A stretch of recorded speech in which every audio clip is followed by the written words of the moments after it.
So now we're going to talk about our approach at the plate. How do we go into an at-bat? How are we approaching each pitch? What are we trying to do? And what are we trying to do with each pitch, right? So obviously, we walk into an at-bat, we have a fresh count, 0-0. So usually, what I like to say is with no strikes, fresh count, you're looking for a very small area, pitches that you could do damage on.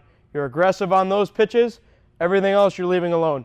The reason why we do that is because early in the count, even if a pitch is a strike, if I know I really can't do damage with it, why would I waste an at-bat on the first pitch if I know I can't really hit a double or hit the ball very hard against it? So if I say I'm a better hitter on the inside part of the plate, I'm creating a small zone pretty much like this big, and I'm saying if it's in this window, I'm going to give it a rip. But if it's on the outside part of the plate, let's say that's my weak point, I'm going to leave those alone. Okay? So as the count goes with less strikes, like a 1-0 count or a 2-0 count, that zone becomes smaller and smaller. We can become more and more selective. The reason why is because the pitcher is now down, we are up in the count. So on a 1-0 count, that zone becomes smaller. A 2-0 count, which is what people call a hitter's count, that zone, you're pretty much looking for one pitch. Each kid should think about that one pitch that if they were going to hit a home run, that would be the pitch that they were going to hit it on. You could think about maybe an inside and middle pitch, or a high and middle pitch, or a pitch right down the middle. Think about those pitches. If it isn't a home run pitch, or if it isn't the pitch that you're going to do a lot of damage on, you should probably leave that alone.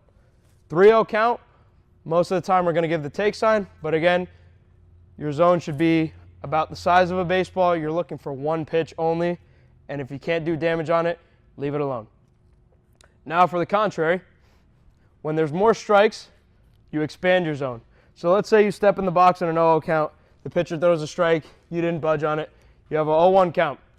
If your zone was about yay big, you're looking for about 2-3 pitches in a specific zone, maybe you expand it. If I'm looking for a pitch right around the middle of the zone, maybe the entire middle of the zone is what I'm going to swing at now, but I'm still going to leave alone up and down. Or maybe I'm looking all inside and middle, but I'm going to leave the outside alone. You expand it a little bit, but not all the way, right?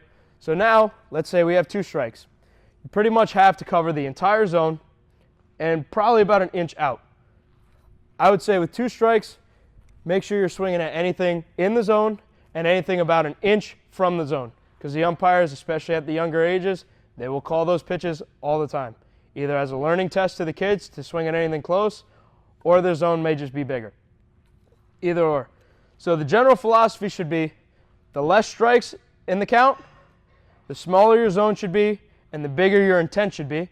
So if there's less strikes, like a 1-0 count or a 2-0 count, your zone should become smaller, and you should be looking to do more damage. Look like for a double, a triple, or maybe even a home run if you're at that age. When you're down in the count, when there's more strikes, your zone should become bigger, and your intent should be try and be smaller. On an 0-2 count, you should not be trying to hit a home run. You should just be trying to make contact, put the ball in play, and put the pressure on the defense to get you out. But the zone is big. You're trying to put the ball in play. So the intent is smaller. The zone is bigger when there's more strikes. Less strikes, more balls. The zone is smaller. The intent is bigger. You're looking to do damage.